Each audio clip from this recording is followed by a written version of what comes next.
Both Dr. Gold and Dr. Ingerfield will lead us through the next steps after this audit that they've been conducting. I want to thank Bishop Hall and the entire Authentic Diversity team and everybody who's been involved for having this very courageous conversation. And it is my hope that this will spark things beyond our imagination about what is possible to hear all the voices of all of God's people at the table with God at our side.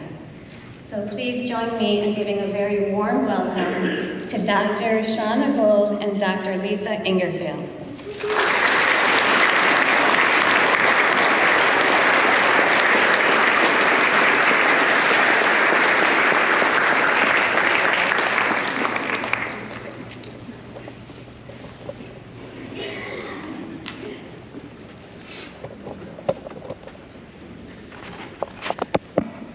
Good morning, good morning. Good morning. Good to see all of your smiling and or caffeinated faces this morning. I know, I'm still working on it too, right? Take a sip. But grateful to be with you all this morning. We really appreciate your time once again as we attempted to prepare you for our conversation yesterday in regards to the Authentic Diversity Audit, as well as the major themes that we'll be presenting to you today. So yesterday was kind of the on-ramp to the conversation, and now we're going to get into a little more of the weeds of that conversation. So I'm really grateful to have, once again, my co-conspirator, Dr. Lisa Ingerfield, here with me. Folks think that I'm the brains of the operation because my name is on things. That is not so. So I'm always better with my team, so I'm grateful for this. One other thing too we wanted to mention, as we get into our conversation today, we just want to acknowledge how grateful we are to be here, how we don't take it lightly or it's not missed by us that we're here during the month of March, during the beginning of many Pride festivals as we acknowledge our LGBTQIA siblings. And we're just so grateful that this just happens to be the way God coordinated things. So we're really grateful for that. So let's dive right in because we realize that we want to provide everyone a good bit of time to have conversation around what we share today in regards to the audit themes that were the outcome of the work that we've been doing over the last few months. And so given that, I think what's really important for us, again, to remember is that there's going to be a lot of information here, and it's very easy to get overwhelmed by the outcomes. And so given that, this is also a segue into not only what we accomplished during this audit, but also what are the next steps, what I call the so what of all of this work, okay? And so let me just share with you a little bit of our process. What was our process? We shared a little bit of that yesterday, the how we did things, but here's what we actually did. So we had 3 phases to our audit process. The first phase was, of course, the assessment, where we reviewed documents, protocols, policies, procedures of the Synod. Dr. Ingerfield crafted and administered a survey, and we also facilitated focus groups so that we could listen to the stories of the Synod. Okay? So that portion has already been completed at this point. And now, this is the bridge. These conversations that we're having today are the bridge into phase 2, which is the strategic planning process. I have members of my team, but specifically Dr. Andrea Rodriguez, who is a member of my team, 20 plus years of experience in this work, that will be co-facilitating strategic planning alongside me. And that will include design thinking sessions, continuous improvement approaches to this work, also implementing change management processes, and also figuring out how we're going to measure that we're actually accomplishing something. And so that'll be part of the next steps of the strategic planning process. And then we pass on the baton. Our scope of work is then complete, and we pass on to you phase 3, which is the implementation process. So what does it mean to pull together this final report of this is what we know about ourselves, this is how we're going to approach it, and this is how we're going to execute, okay? And so for us, it's really important that we don't leave you in such a place that you have a really pretty report that doesn't mean too much, right? And so that's where we are in this process, okay? So it's been a long time coming, and here we are. So let me jump in and just share with you some of the overall themes that emerged from our audit process. Just a few. We're going to narrow down into about 6 major themes and give you some examples of those themes. Please know that this is the boiled down version of months of work. So know that this is not down into the weeds, but it is giving a bit more explanation to the work. So we had 6 major themes, and here's the first, of course, racial justice and anti-racism broadly. What we would like to certainly see is definitely more involvement in lay leadership in regards to racial justice work. Definitely want to see more integration of racial justice and anti-racism into worship itself. What I think is really important, and I actually shared this during the luncheon yesterday, is that I don't know about many of you all under the sound of my voice who were seminarians, but in my seminary experience, I was not taught to preach and teach the word as it overlaps with racial justice and anti-racism. And as a result, I had to do a lot of my own individual work to teach myself how to do that. And so given that, oftentimes these messages and pulling the dots closer together between the life of Christ and race, racial justice, and anti-racism seem like dots that are very far apart, yet they actually overlap.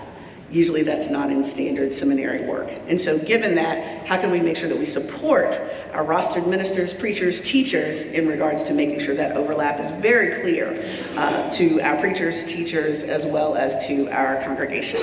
Okay? We also want to make sure that we're very action-oriented, right? I realize how easy it is and how comfortable it is to study, and then the action lays dormant. Right? So how are we going to take action on the work that we have studied? I am an academician by trade. I love to study. I could sit there, I could hang out there, and that's where the comfort lies. The discomfort lies is when we take it out into the world. So those are things that we really want to focus on when it comes to racial justice and anti-racism. Secondly, a major theme was self-awareness. What is our individual roles in social change? Where does white fragility show up in all of us? Where does it show up? And what I think is really interesting, anyone that read Robin DiAngelo's work, there was a shorter article that preceded her larger book by the same title of White Fragility. It talks specifically about how white fragility refers to individuals who find it very difficult to talk about issues of race and racial justice and anti-racism. However, white fragility itself is very stubborn. It's very hard to get rid of. I wish it was fragile because that would make our jobs easier. And so given that, how can we examine within ourselves, why is it hard for me to talk about race? Why is it hard for me to share with others my experiences? Why is it a difficult pill for me to swallow that I have certain experiences in life that others have not had and may never have as a result of who I am and my race, right? So having those conversations more regularly and more comfortably. When I'm presenting on this in workshops around race and white fragility, we show this picture of, it's actually a baby that happens to be white, and the baby is in the gym trying to lift this huge weight off the ground, right? And it's kind of ridiculous, right, to expect a baby to pick up this huge weight like a bodybuilder. And oftentimes that's exactly what happens when white individuals are not used to talking about race. They just simply have not built up the strength to pick up that weight as often. And so this audit actually calls everyone into practicing and putting in those repetitions to pick up those heavier weights around race. So this can be more comfortable for you and everyone else.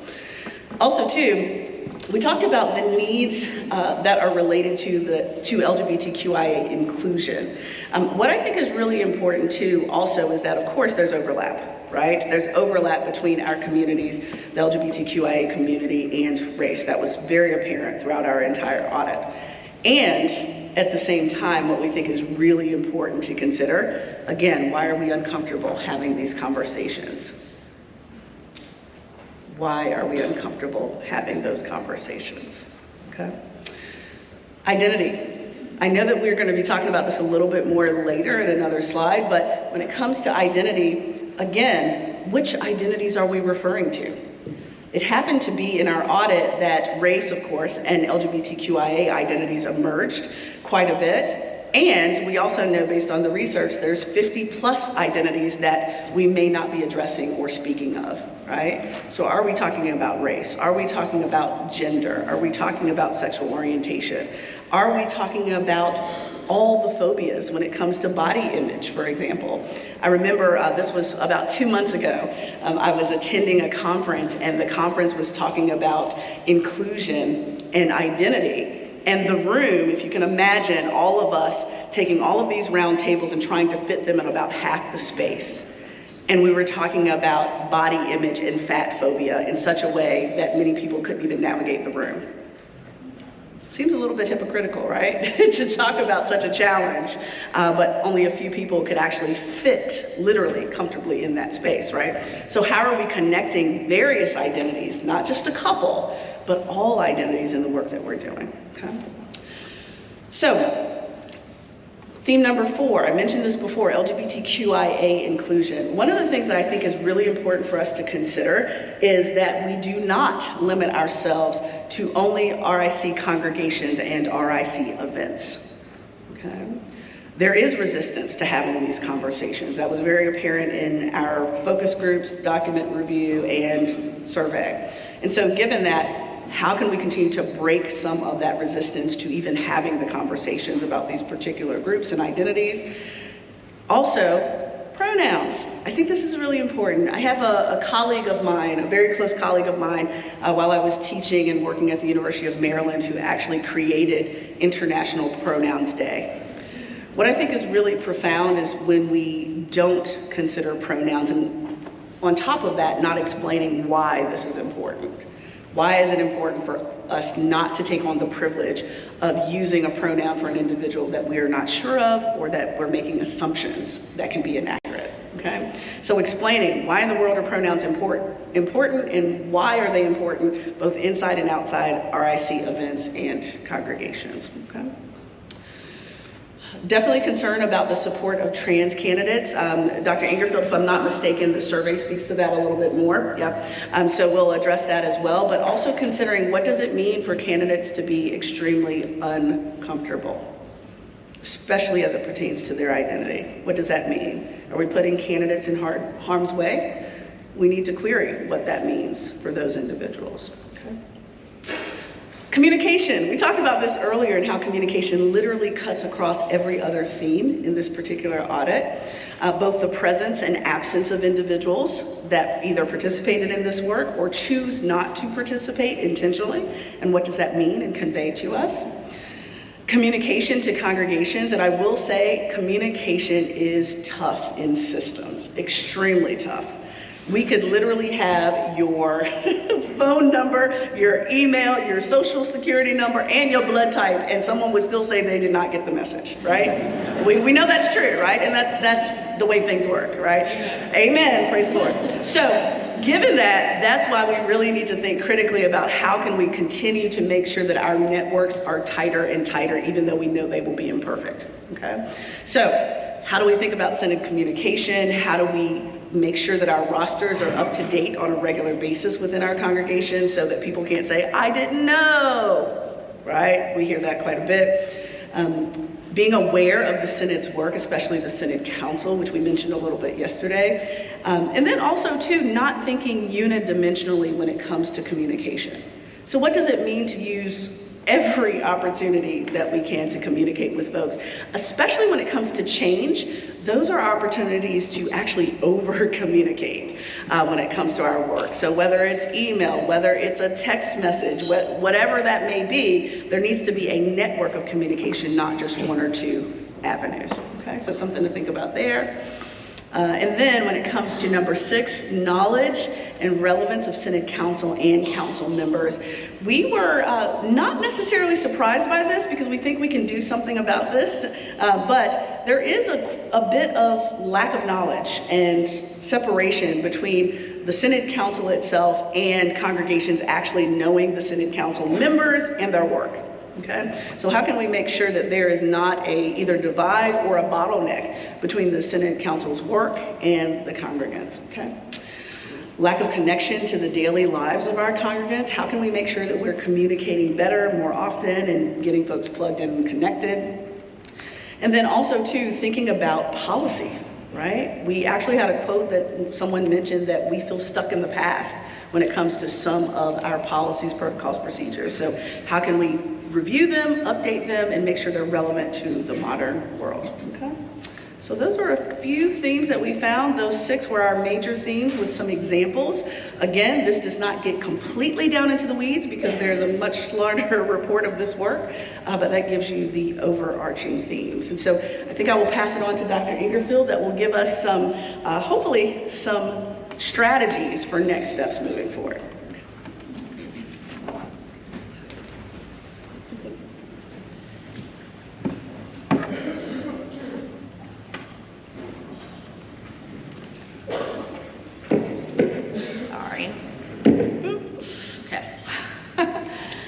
All right, so we're going to go over some strategies for success. So for some things that perhaps you all can think about doing as you're moving forward in this process.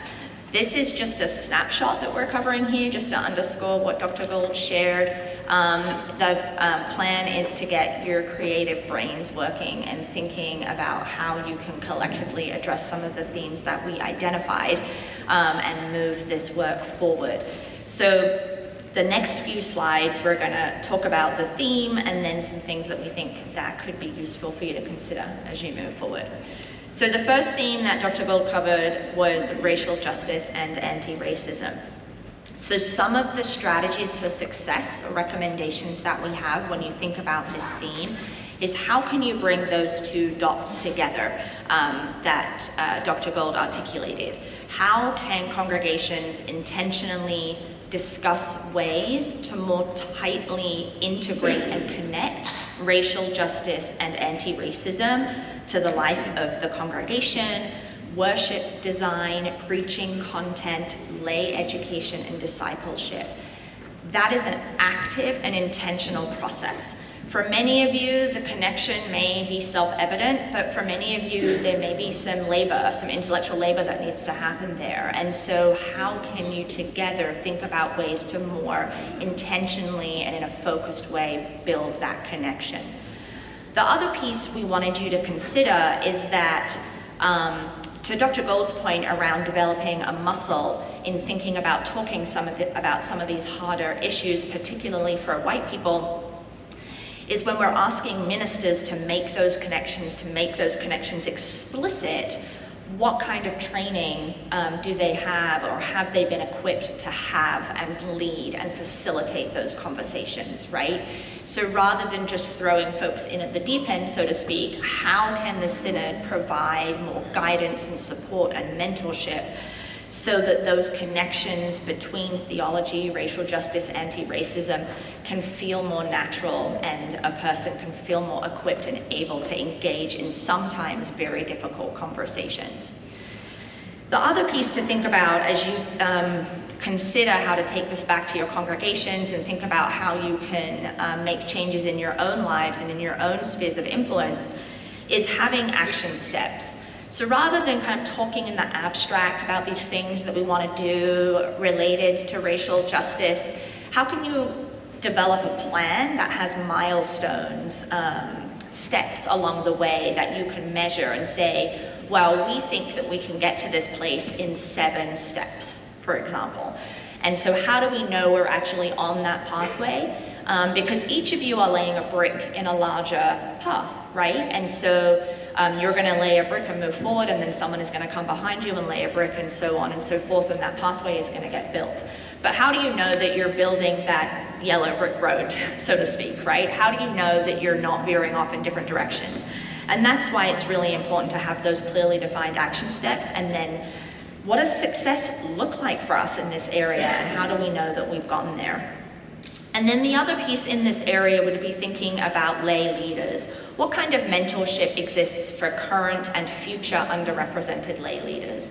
We talked a little bit yesterday about who's at the table, who owns the table, is the table broken, like how many chairs are there, right? So making sure that you're thinking about who is in leadership, who is missing from leadership, And how can we as a community provide mentorship and support so that we're identifying a diverse set of people who have historically been underrepresented in leadership roles in our community, and how can we help create and build a more robust pipeline. Okay. There we go. All right. So theme 2 was self-awareness. Now this is perhaps one of the hardest ones because it requires something of each of you in terms of thinking about the ways in which you personally interact with this work. What is your role in moving the conversation forward, and what is your role in putting up barriers, right? So Dr. Gold and I really believe that any effective and authentic racial justice movement, gender justice movement, disability justice movement requires folks, particularly folks who have privileged identities, to look inward and be introspective about the ways in which they're engaging in the work, the ways in which they benefit or not from movement or from resistance. And that is hard to do, right? Because there's some radical honesty that is needed of each of you as you think about that in your own personal lives and how you show up in this space. Connected to that self-reflection is really thinking about how history informs the present. The United States has a very, very long history of oppression and enslavement of African Americans, and that has an impact today. We are not separated from that history. So understanding the ways in which that history informs our current situation is also a very important part of your own self-reflection, right? How do we talk about the influence of history? How do we talk to young people about the influence of history? How are we connecting those dots, right? Something that happened 150 years ago, perhaps you were not involved in personally, but you might be benefiting from that behavior and that action and those attitudes today, right? And that is something to grapple with and something that's really important. Connected to that is generational trauma. For folks in the United States who have experienced a lifetime of oppression, going back generations, that trauma is carried forward. It isn't something that is left in the past. And that is an important piece to recognize as you're doing this work, particularly folks with privileged identities who may not have that same level of generational trauma, right? How do you engage? How do you give space? How do you honor that this work is disproportionately difficult for people who have experienced oppressive and violent experiences in this country for generations? And then lastly, I would say one of the questions you should ask yourself under self-awareness is, how do you expand the tent, right? We talk about being welcoming and supportive and inclusive, and that really is expanding the tent. Let's not find ways to contract it. Let's find ways to shift our thinking, to change our policies, to build a bigger tent and a better table, right? That's a very important part. So we should be thinking about, when we're developing these action steps, when we're thinking about integration, how do we make that tent bigger, right? Not how do we keep people out. And that's a really important piece. So then the third theme that we talked about was identity. And so look around, look at your leaders, look at your leadership teams, who is present, who is absent. How can you actively work to ensure that folks who are in leadership positions in your communities are representative of the diverse communities in which you live? What about decision-making? Who's involved in those decision-making processes? Whose opinion is asked? Whose opinion is maybe valued more than others, right? Breaking down and deconstructing that process. And then thinking about stepping outside yourself and considering how programs, events, or policies might land on people who are different from you, right? And that's where that historical piece comes in, the self-reflection piece, the understanding of generational trauma. Those pieces matter. This is a very simple example, but it might help. oh goodness, I'm forgetting her name, but she was the chief operating officer at Facebook, I think, for some. Yes, thank you, Sheryl Sandberg, yes. And, you know, there's a massive parking lot at Facebook, and she, at one time during her tenure there, she was pregnant, and it didn't occur to her or any of her male counterparts that having to park half a mile away while pregnant, particularly in the later stages of pregnancy, presented really difficult challenges in terms of walking to and from the office, right? Because there were no designated parking spots closer by to the office doors for folks who had mobility differences or, you know, difficulty walking, right? And so both herself and her male counterparts didn't think about that until it was suddenly presented upon them, right? So they weren't thinking about the parking situation and how that might impact people who had different mobility experiences to them, right? Until they were suddenly faced with and presented and in proximity to that situation, right? So that's what I mean when it's like step outside of yourself and think about how what you might think to be like a simple or quote unquote normal or kind of like unassuming policy might actually have a disparate impact on folks, right? Based on their identities. All right. I'm going to jump one slide, and then because Dr. Gold's going to cover that one. So the last set that I'm going to talk about is the knowledge or relevance of the Synod Council and council members. Now, this came through across all of our data collection techniques, right? And I think one of the key pieces here to take away is how do you, as a synod, how does the synod continue to demonstrate relevance to congregations, right? How does it communicate more effectively? How does it demonstrate that it is a useful and supportive body that can help all of the 115 or so congregations in their work and in their communities, right? So what other ways can the synod improve communication? Media, you know, social media, audio, video, just more than email. And Dr. Gold's going to talk a little bit more about communication here in a second. But the other piece is so many people didn't know who the Synod Council members were, couldn't name them, didn't really know, you know, why they were important. And so what can be done there? And so some of the things that we think are important is making sure that council member names and likeness and roles are actively marketed and communicated across all of the congregations, visiting the congregations, making sure that folks know that they're a resource and that they're available, right? Just really active participation in a way that has not been happening previously. The other piece that we would say with this is the Synod council members could engage in congregational listening sessions, right? Regularly, not once every 2 years. Regularly be present, regularly speak with congregants and listen to the needs and concerns of folks, you know, across the Milwaukee area, and make sure that those voices are coming back, are included in decision making, right? You can kind of see how this is all connected, right? Making sure that it's just not a small few people making decisions for the greater whole, and that these processes are collaborative as possible. So that's just some ideas there. So I'm going to skip back to the previous slide here so that Dr. Gold can pick it up and then move us forward. And we have a discussion coming up here, so she will help guide you through that.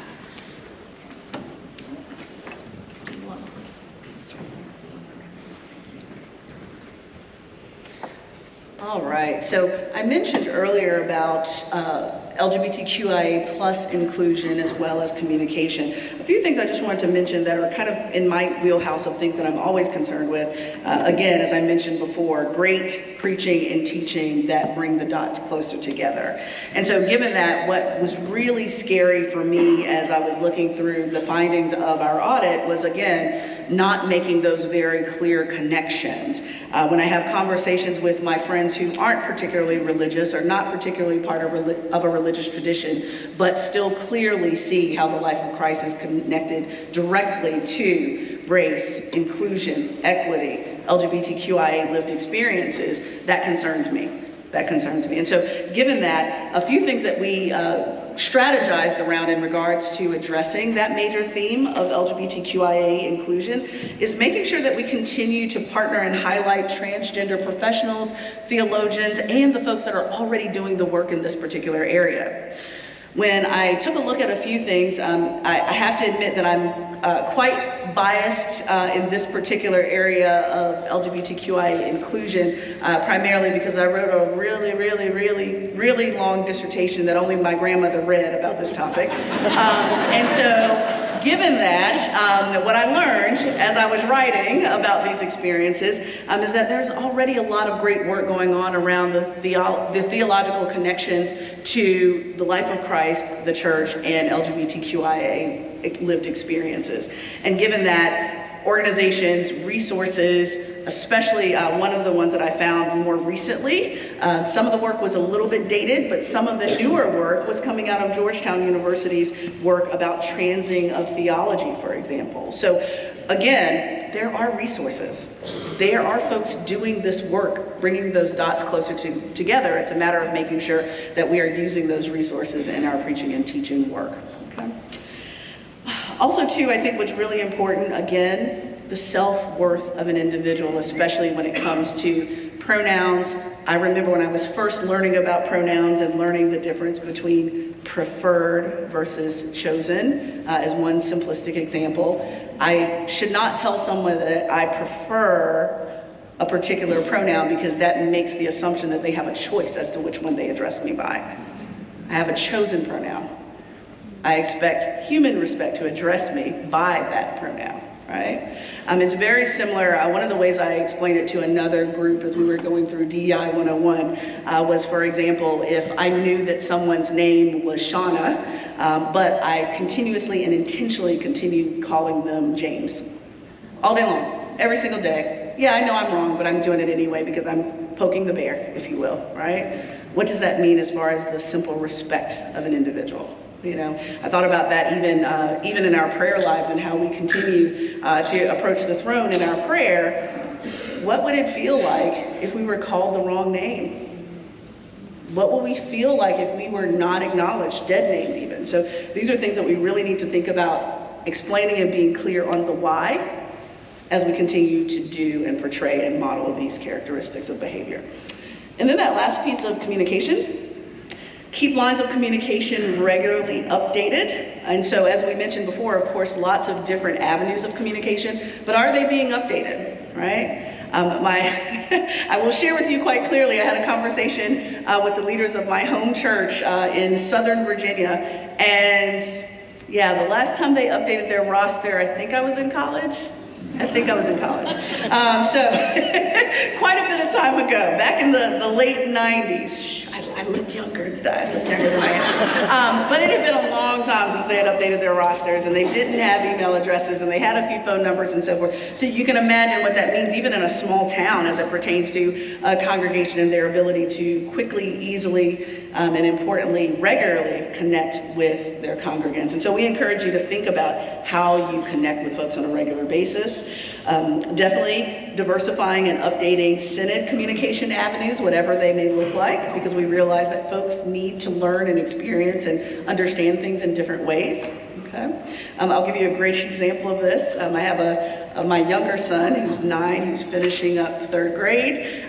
Yes, we get emails. Yes, we get sometimes phone calls on things. Yes, we get newsletters, but also teachers drop a YouTube video for us every week saying, hey, this is what your kids were doing this week. We know you didn't read the newsletter. We know you didn't read the email. So here's the YouTube video. We figured you'd probably be here, so here we are. But it was a great way to really encapsulate what was going on. And now the principal at their school is actually starting a podcast, so as we're sitting in line waiting on our kids to pick them up or drop them off, we can listen to what's going on, right? Definitely not perfect, but diversified in the ways in which folks take in information. And also, to Dr. Ingerfield, something that we probably didn't think about was that it also feeds into folks who are neurodiverse and may take in information in different ways. So that's something else we didn't think about, but I think it's also something that definitely would feed into folks that learn and hear and experience differently. Okay. All right, so let me move forward here. Because the point is we want to get you to conversation about everything that you've heard, okay? So you'll have an opportunity here for your table discussions. Each of you have been assigned at a round table, I believe, and so you'll have 20 minutes to talk about everything that you've heard, right? Now, you've heard a lot, I'm sure, you've heard a lot. So there are table facilitators, and there are also folks that will be taking note as well. So we encourage you, on each of your tables, there should be a handout that has 5 questions on it. 5 questions. We realize we do not need to be militant with this. You will not get to all 5 questions, okay? However, there are 5 questions that are situated on each of your tables. We encourage you to have a conversation about those that strike you, okay? Have a conversation about those that strike you. Now the questions, let me go over the questions really quickly as you pull those handouts. They're on the middle of your table. The questions, there are 5 questions. Again, you may not and will not get to all 5 of them. The questions are, what surprised you about the themes emerging from the audit? Based on themes and suggestions, what easy wins are there for your congregation? Where do you anticipate points of tension with your congregation? Who are the allies or champions for this work within your congregation? And then what are some tools that you need to take action on the themes identified throughout this audit? Okay, so those are the 5 questions that should be in the middle of each of your tables. Now, given that really quickly as well, we want to make sure that this is a dialogue, okay? So these are just a few tips to think about in regards to how the dialogue should proceed at your table. Of course, being as fully present as possible at your tables, listening deeply, no fixing when it comes to solutions, right? No fixing just yet. Of course, maintaining confidentiality, suspending judgment of folks at your table and their experiences. Always share by invitation. No one should be forced to share their experiences, but you're always invited. Speak your truth. If there is silence, please respect it. There's something that's being communicated there, okay? Identify where your assumptions may lie, and then when the conversation may get difficult, turn to wonder. I love that the theme for this weekend is curiosity. Turn to wonder when it comes to what's being shared at your tables. And the point of this dialogue, again, is not agreement around these topics. That's not what we're here for, but it is definitely about understanding.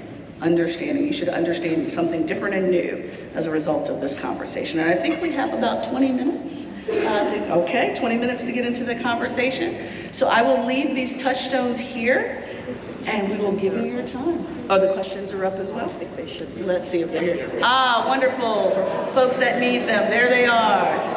Thank you for reminding me. Hey, I need them. You're the best, you're the best. All right, so you'll have about 20 minutes to engage. Thank you so much.